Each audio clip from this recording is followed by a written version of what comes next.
먼저 교회 교육에 대해서 우리 한번 생각해 보겠습니다. 오늘날 한국 교회 학교, 주일 학교는 기로에 서 있습니다. 한국 교회가 쇠퇴함과 맞물려서 교회 학교도 쇠퇴 일로에 있습니다.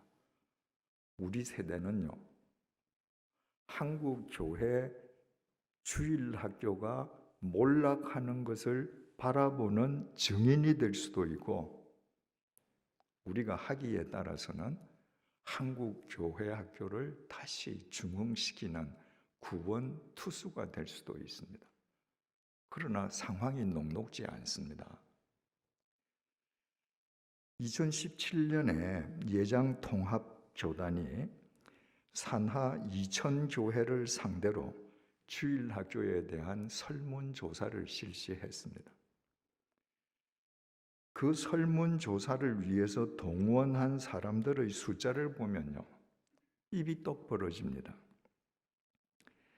담임 목사 126명, 부교역자 582명, 주일학교 교사 1,842명, 학부모 1,341명, 미취학 아동 971명, 초등학생 1,472명, 중고등부 학생 1,885명, 청년 대학생 1,608명, 일반 국민 1,000명, 총신대 신대원생 974명, 총 11,801명을 상대로 한 설문조사였습니다.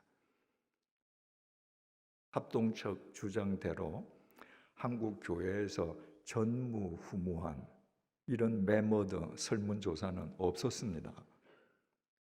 통합 측에서 이런 메모드 설문조사가 없었기 때문에 지금 합동 측 이 설문조사 결과를 인용해서 말씀드리고자 합니다. 왜냐하면 합동 측에서 조사한 이 문제점이 한국 교회의 문제점을 그대로 드러내고 있기 때문입니다. 그 설문조사를 보면 크게 세 가지 문제가 나타나 있습니다. 첫 번째가 주일학교의 존립 문제입니다. 이 설문조사에 응한 교회 가운데 10개 중에 3교회가 아예 주일학교가 아예 없었습니다. 이유는 주일학교 학생이 한 명도 없는 겁니다. 몇 해 전인가 기도 공부를 통해서 통합측 교회 가운데에서도 주일학교가 없는 교회가 상당 퍼센테이지에 이른다는 기사를 제가 본 적이 있습니다. 지금 이 합동측 이 설문조사는 아이들이 한 명도 없어서 주일학교가 아예 없는 교회가 10교회 중에 3교회입니다. 예를 들어서 어린이 2명 있는 교회 학교, 어린이 10명 있는 교회 학교, 그런 교회 학교는 다 7교회 학교가 있다고 하는 7에 포함되어 있습니다. 실상 유명무실한 교회 학교까지 다 포함한다면 상당수의 교회에 교회 학교가 없다고 봐야 합니다. 큰 교회들 가운데에서도 예전에 아이들이 바글바글 했는데 큰 교회 교회 학교도 몇몇 교회를 제외하고는 아이들이 줄고 있습니다. 그래서 교회 지도자들은요, 어떻게 해서 교회 학교를 활성화할 것인가 연구합니다. 근데 제가 보기에는 늘 헛다리를 짚습니다. 여러분, 한국 교회에서 왜 교회 학교 아이들이 없어졌습니까? 교회 학교 아이들은 옛날과 달라서 자발적으로 교회를 선택하지 못합니다. 옛날에는 한 동네 교회가 하나 있었습니다. 어린아이들이 다 그냥 놀러 가면 교회 가는 거예요. 지금은 그렇지 않습니다. 어느 교회든지 그 동네 마을 교회가 아니라 큰 지역 교회입니다. 아니면 서울 전체를 상대로 하는 교회들도 많죠. 그러니까 다 부모님들이 지하철을 타거나 자동차를 타거나 해서 교회를 옵니다. 그게 어릴 때부터 아이들은 교회 선택권이 없어요. 부모 따라오는 겁니다.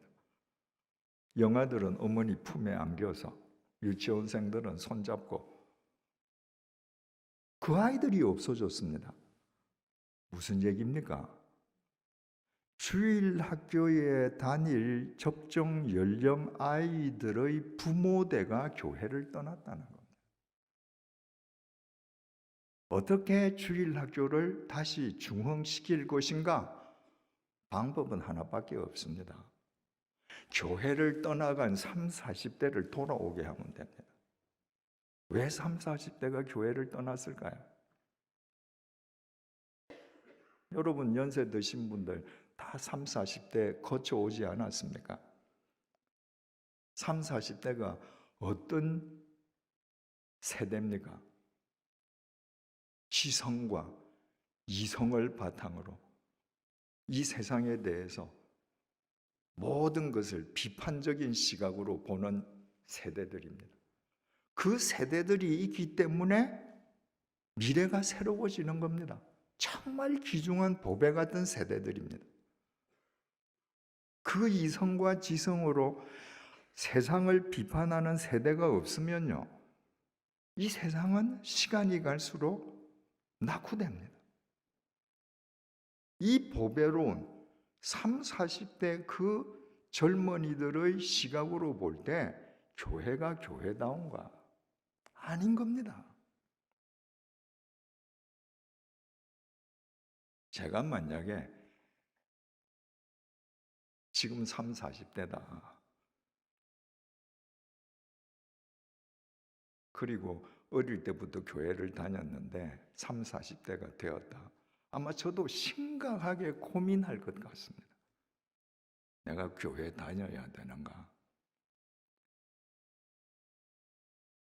부패한 가톨릭 교회가 장악한 중세 유럽의 종교 권력, 사회, 경제, 정치 모든 그 기득권을 장악한 가톨릭과 맞서서 왜곡된 세상과 교회를 새롭게 하기 위해서 프로테스트한 사람들이 개신교를 세웠습니다. 세월이 흘러가면서 개신교회들은 개교회의 기득권을 지키기 위해서 이 21세기 이 민주적인 시대에 가장 비민주적이고 가장 폐쇄적이고 가장 시대에 뒤떨어진 개토가 되었습니다. 그냥 이거 용납되는 사람들끼리만 좋은 겁니다. 여러분 어제 장로와 권사, 안수집사, 서리집사 직분의 권력화, 서열화에 대해서도 말씀드렸습니다만은 매번 얘기하지 않습니까? 종교개혁 시대에 개신교는 만인 제사장을 표방하면서 태동되었다고요. 가톨릭은 지금도 내가 죄를 지었는데 신부님을 찾아가서 고해 성사를 해야 됩니다. 내가 하나님 앞에 직접 회개 못합니다. 그런데 우리 주님께서 돌아가실 때에 지성소의 휘장이 찢어졌습니다. 대제사장만 1년에 한 번 들어갈 수 있던 그 지성소의 휘장이 찢어짐으로 누구든지 하나님 앞에 나아갈 수 있게 되었습니다. 그래서 우리는 하나님께 직접 기도합니다. 베드로의 말처럼 우리 모두가 왕 같은 제사장이 된 겁니다. 그런데 주일 예배 시간에는 장로님들만 기도합니다. 이게 만인 제사장입니까? 젊은이들이 볼 때에 이런 이율 배반이 어디에 있습니까? 교회에서 가르치는 말씀의 핵심이 하나님은 전지전능하셔. 뭐든지 다 하셔. 하나님은 무소부재하셔. 그러면서 헌금 봉투에 이름 쓰라고 그럽니다. 여러분, 내가 헌금을 하면서 봉투에 이름 쓰지 않으면 하나님이 내가 얼마 헌금했는지 모르면 그분이 전지전능합니까? 무소부재합니까? 그런데 이름 쓰라고 합니다. 아무리 미사여구를 동원해서 명분을 쌓아도 누가 얼마 헌금하는지를 알고 싶은 사람이 알고 싶어서 쓰라고 하는 겁니다. 여러분, 젊은이들 이거 용납될까요? 기독교인들 절에 찾아가면 초파일에 그 사찰 천정에 걸려있는 연등들 보고 다들 비웃잖아요. 돈 낸 크기만큼 연등 크기가 달라지죠. 거기에 다 이름이 써여 있습니다. 시중한 사람 이름이죠. 그러면서 다 속으로, 아니 부처님은 이름 안 쓰면 모르시나? 이러고 옵니다. 그래서 자기네들은 교회에서 헌금 이름 씁니다. 이런 모순을 젊은이들은 아는 겁니다. 여러분, 교회가 30대, 40대를 몰아내었던 모든 모순과 이율배반적인 제도를 철폐해야 합니다. 그 젊은이들이 돌아와야 합니다. 그 젊은이들이 인간에 의해서 왜곡된 하나님의 말씀이 아니라 날 그대로의 하나님의 말씀을 접하고 하나님의 말씀 안에서 그들이 변화되는 경험을 하게 해줘야 합니다. 그래서 젊은이들이 들어오면 아이들은 그냥 따라오는 겁니다. 교회 학교는 그냥 부흥하는 겁니다. 여러분, 여러분의 신임